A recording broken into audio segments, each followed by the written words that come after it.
You've fallen on your face enough times to know it doesn't really hurt. It's just a song and it's just a show. And everybody's there to have a good time. So give it a shot, right?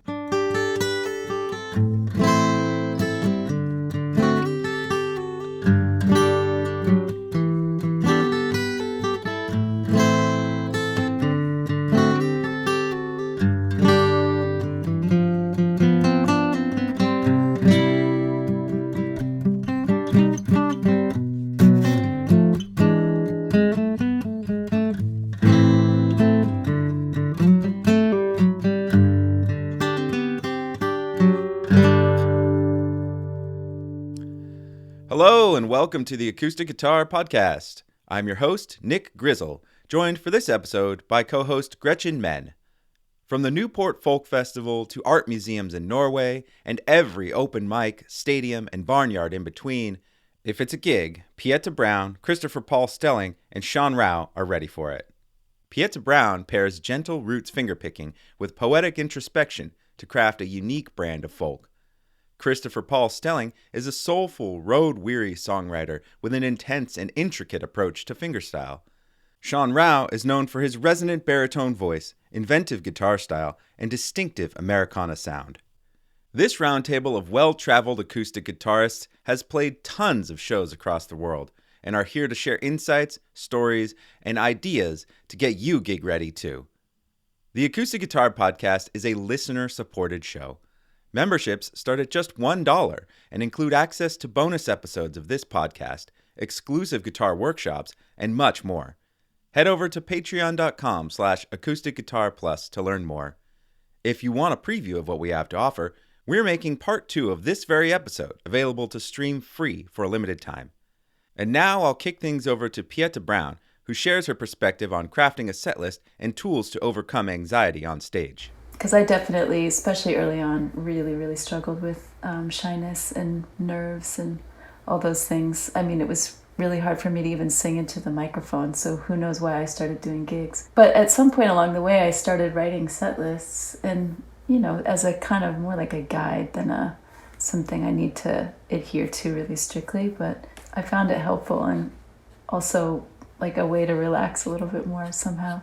Do you follow them like when you do have a set list, or is it just sort of like a guide? It's kind of like a guide, although once I started doing a lot of playing solo more, and then for kind of a pretty big stretch there, I was doing a lot of, I went from playing duo, trio, band, and kind of my own shows into doing a lot of opening for really great songwriters, playing in much bigger rooms than I was used to. And so I started playing solo quite a bit then. And at that point, I started writing my set list according to my tunings, because I like to use different tunings, but I would often only have one guitar. So I would write my set list according to how the tunings would flow most easily without having to tune my guitar that often, which was kind of fun. But you mentioned a point I wanted to follow up on. A little bit of the nerves, the stage fright aspect of things. I don't know anybody who has played a first gig and not had that feeling. How did you overcome it? And do you still feel it? Do you still have things you do to overcome it, like on every gig? I mean, I've always been somebody to struggle with shyness and in strange kind of, I don't know, maybe paradoxical ways or something. Like songwriters, of course, there's some kind of openness, right? Or if you're getting up and singing your song, there's obviously some kind of inherent openness, right? Because some people can't even do that. But as far as being in a room with people, or even sometimes just doing an interview, right? There's like a natural shyness or something. So I've definitely really slowly learned strange little quirky coping mechanisms, I suppose you would call them. I want to hear one of them. What do you got? I mean, some of them are like weird little things that you carry with you. You're like, oh yeah, that's the pick that Mark Knopfler gave me and it's in my pocket. Or that's the 4-leaf clover my sister gave me. And I have these few little things and they're kind of like little sacred little things I carry that makes me feel like maybe it's just that feeling connected to something else. Yeah, little things like that. I've got some other secrets, but I remember actually one of the first One of the first gigs I did, I was just thinking of this because of doing this interview, but I was supposed to do a little radio interview, and I thought it was just an interview and like play a couple songs. And I showed up, and it was for Iowa Public Radio. And I showed up, and they wanted me to play a 16-minute set live on air. And I was completely unprepared for that, but somehow I did it. I really still don't know how, and I would really never like to hear that again. But something about doing it, and like Christopher was saying, you know, you realize you're like, it's just a song, and it's just a moment, and it's gonna pass. And the more relaxed you can get, I feel like the more you can offer in some way. Christopher, you were holding something up. Do you bring things with you like that too? I mean, I've got, you know, this thing I've kept in my pocket for, 15 years. Like, you know, like just anything that can ground you sometimes. It's not just the show. It's not just about to perform. I mean, sometimes just traveling can be completely disorienting. You know, I mean, I feel like a lot of us, you know, creatives in general deal with anxiety and deal with panic and deal with some of these things, which is somehow how we got into this to begin with. Maybe some of us were like running towards our fears. For some reason, that's has always felt like the right reason, and artists I've resonated with aren't necessarily always comfortable with the pursuit. I've been hosting the open mic at Eddie's Attic in Decatur while I'm home. One of my best friends is the typical host. And the difference between, you know, at first I was like, oh, my career is finally at the point where I'm the host of the local open mic.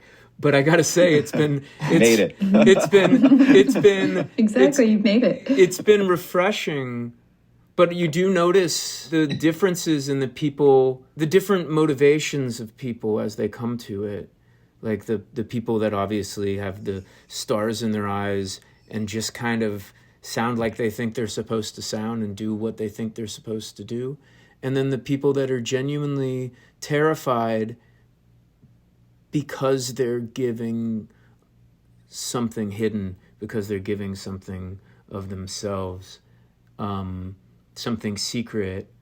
That's completely off topic, but that has to do somehow with the little charms. You know, musicians have always carried little charms, little, you know, rattlesnake tails in their guitars, or, you know, mercury dimes or whatever. People love their little lucky charms, and like, I think there's something to be said for that. I think grounding is such a great way to put it, because you can also have, you know, I do that as well, but sometimes for me it's in a different way. Like, thinking itself is a problem on the stage, like, in a way. You know, if your logical thought and sort of the analytical mind becomes very problematic when you're trying to get in some kind of a zone, because you've already memorized everything. You know, your body knows what to do. So when your body knows what to do, you don't need that analytical part of your brain, but it wants to hold on for dear life, and it's really in there.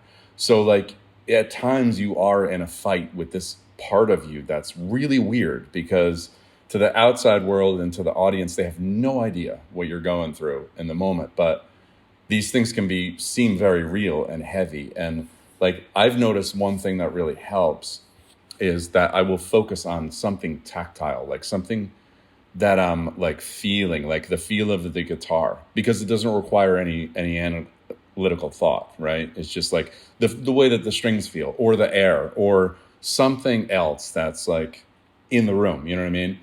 And that is similar to like bringing something, and like Pieta and Chris were saying, but like that same idea of grounding is super important. But also, like, something else that Chris is saying too is like, you know, why we come into this. And I used to think like, why in the hell did I pick this kind of career and lifestyle? Because like, I was a shy kid too, really shy. And like, I'm putting myself out there emotionally in all these ways that don't seem to match my personality. But I think when it comes down to a big part of it is like how we derive, like how we acquire this love and acceptance that's like inherent to all humans, right? It's like how we go about that is different for everybody. And creative people, that, paint or make art or, music or whatnot, a lot of them, I think that's how they get the acceptance, that's how they fill that place in themselves to a certain degree, is through performance and through the connection with the audience, which is a very real and palpable thing. So can I say one thing about set lists? Because that's where we started.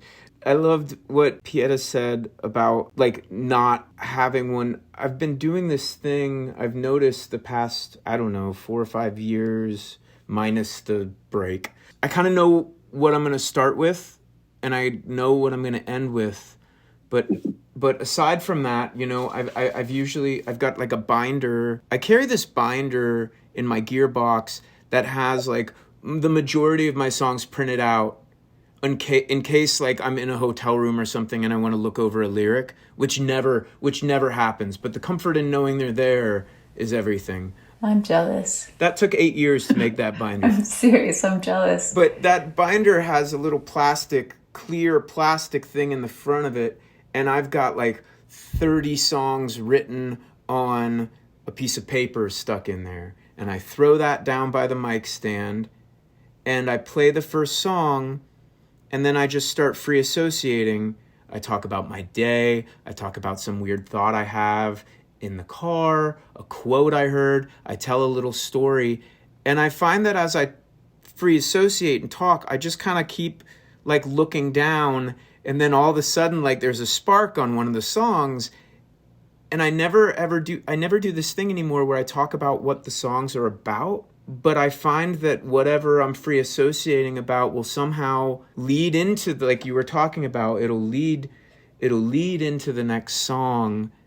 And then sometimes I see the little smiles on people's faces when the song that I'm playing next will reference kind of what I was just talking about without having to be so obvious about it.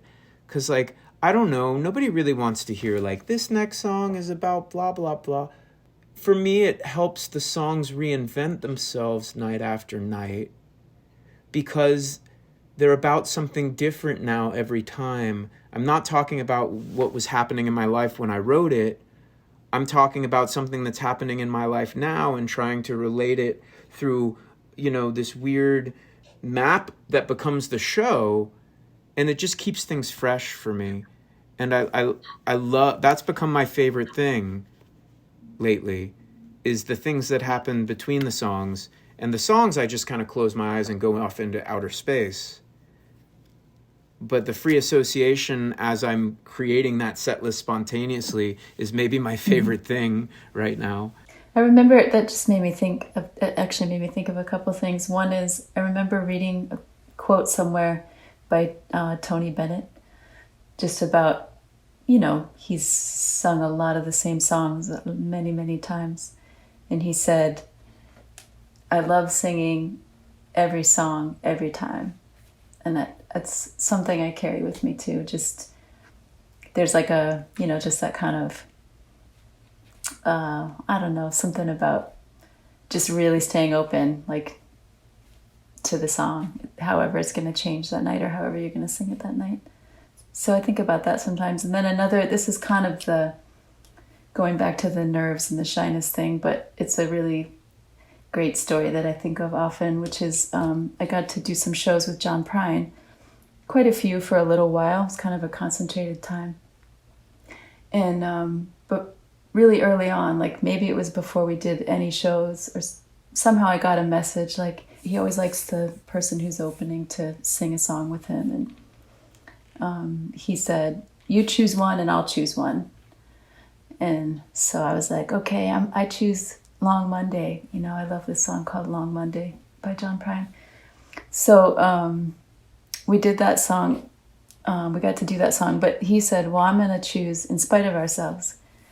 And for anybody who doesn't know, Iris has become a family member. And, of course, she's one of my favorite singers and so on. So you can imagine, like, the first time I go to sing this In Spite of Ourselves with John, I was really nervous.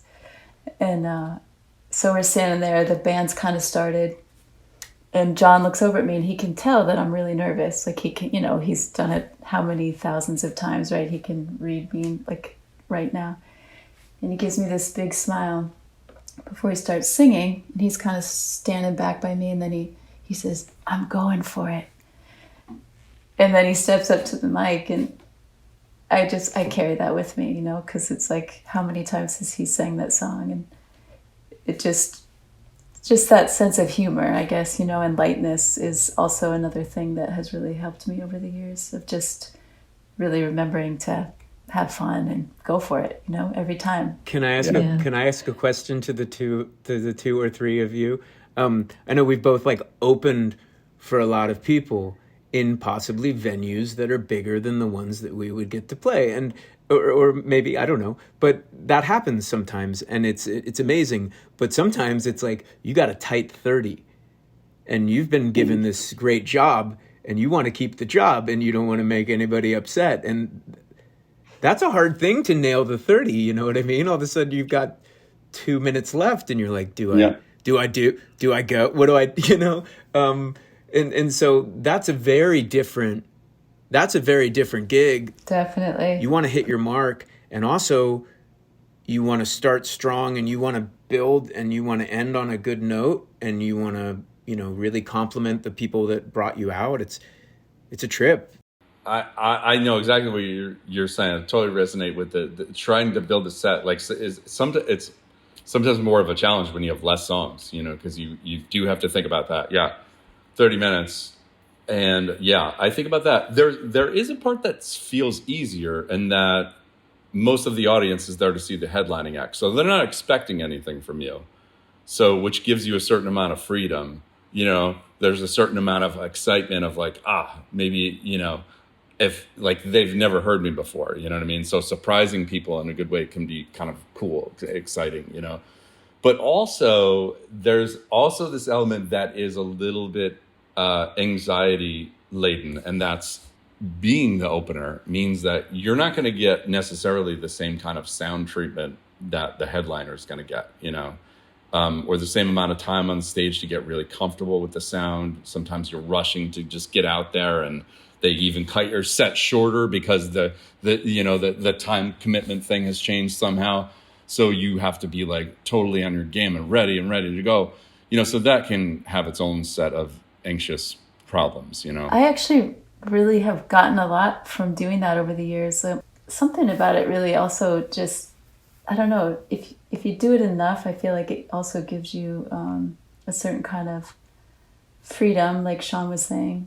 There's a freedom in it, and experimentation or something. Once you get kind of comfortable enough or free enough to really experiment in those opening situations, I feel like as a performer, or especially somebody who's just starting to do gigs, I feel like it's actually a really great experiment, because in some ways you have this inner pressure, but the pressure, external pressure, is in some ways it's not as much or something. And then also just, I think it helps you kind of streamline your tone, which, that's one of my favorite things in the world is tone. So for me, I like opening for that reason of just how great of a tone can I get with all these limitations, right?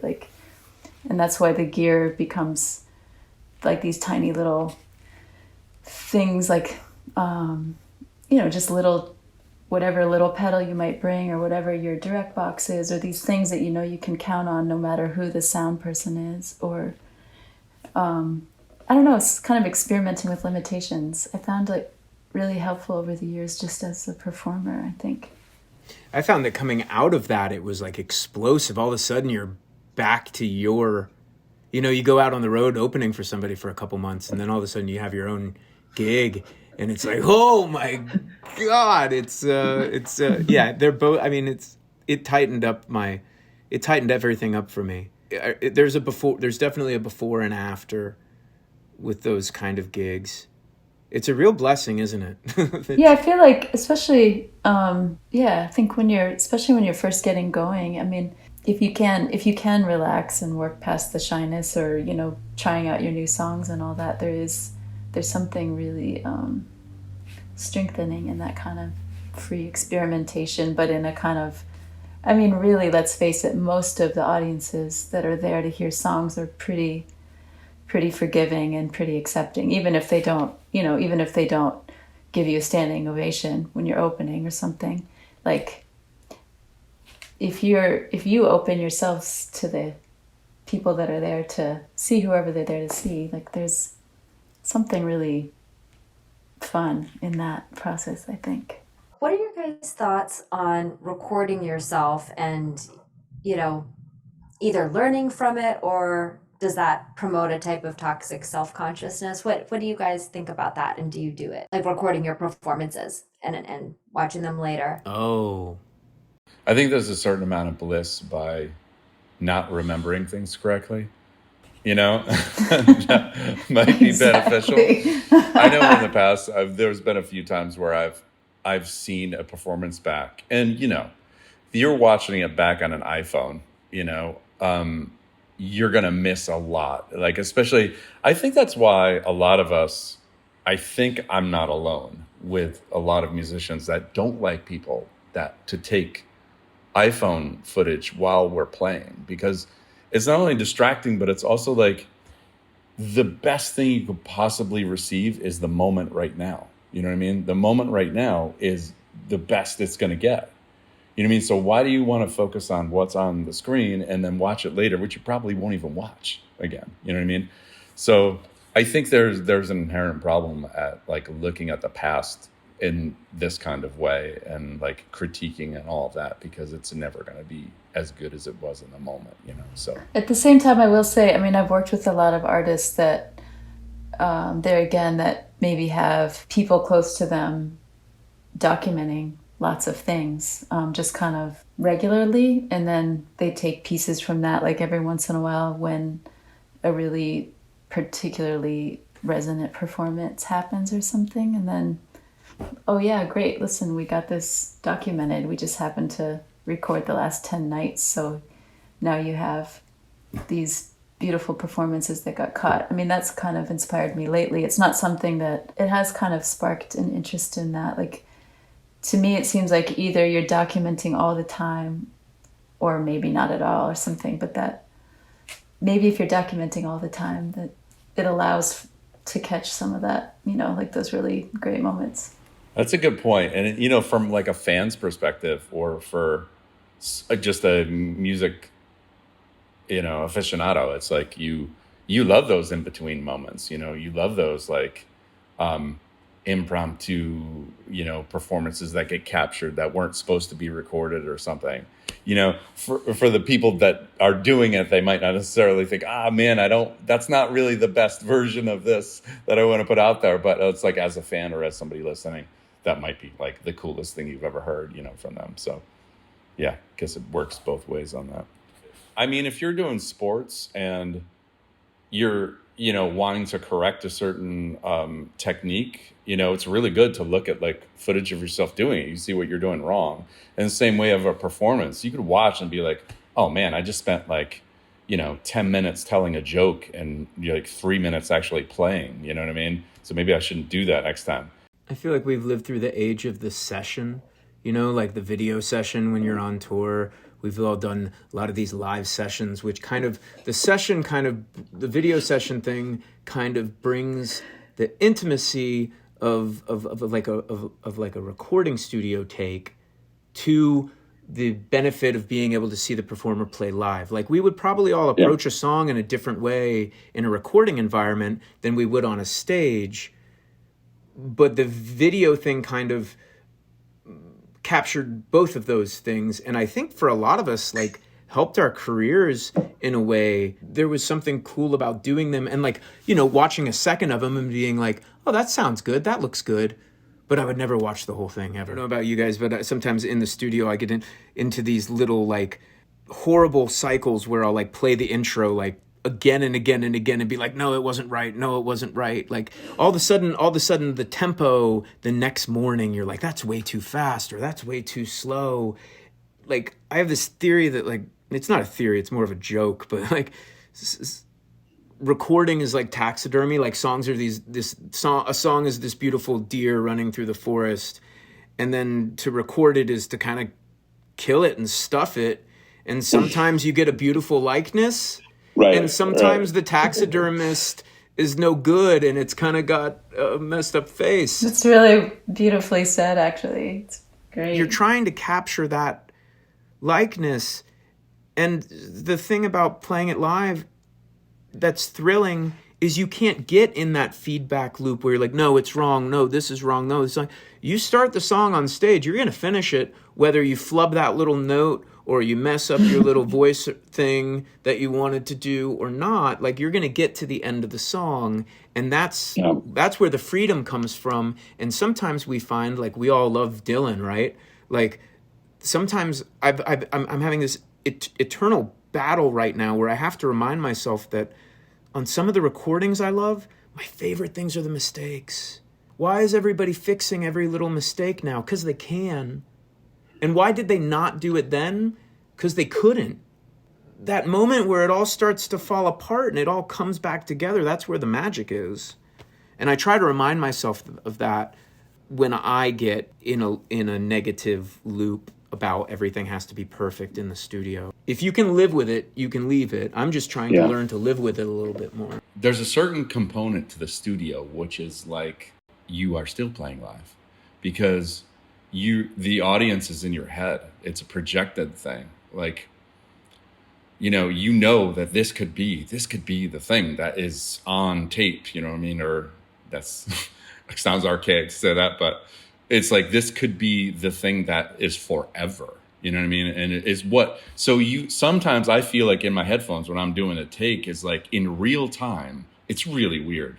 It's like, I am hearing in real time what is actually going to be forever right now. It's kind of freaky. Like you kind of have these different ways of like putting that out of your head because it's just too weird, But it also, if you think about it, it's like, thought about this for a long time, that there's so many parallels with film and theater compared to live and recording with music, because like theater is like live on the stage, in a lot of ways. And then movies are like recording in a lot of ways. We even use the same names, like, producer and director, they kind of share some features of, music to film. So I can relate to a lot of things that actors say, that share those two mediums is really interesting.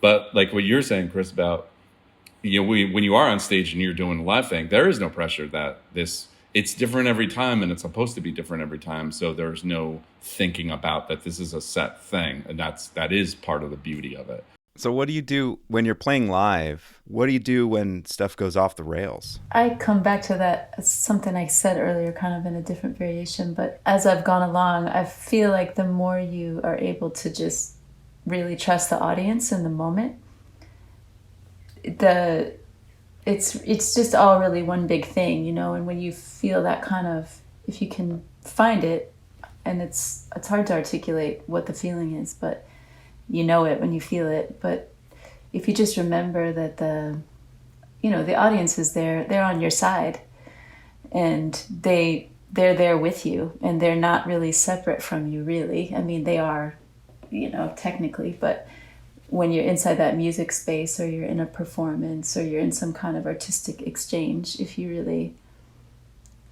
can have fun with it, for one thing, nobody minds if you stop a song. I've stopped a song before and be like, oh, whoa, what was I just doing, And everybody laughs for a minute, and then you relax and you sing your song, and it's okay. And it's, that next song can be the best moment of the night, because there is that kind of letting them know that you trust them or something. I mean, that's some kind of... The vulnerability, right?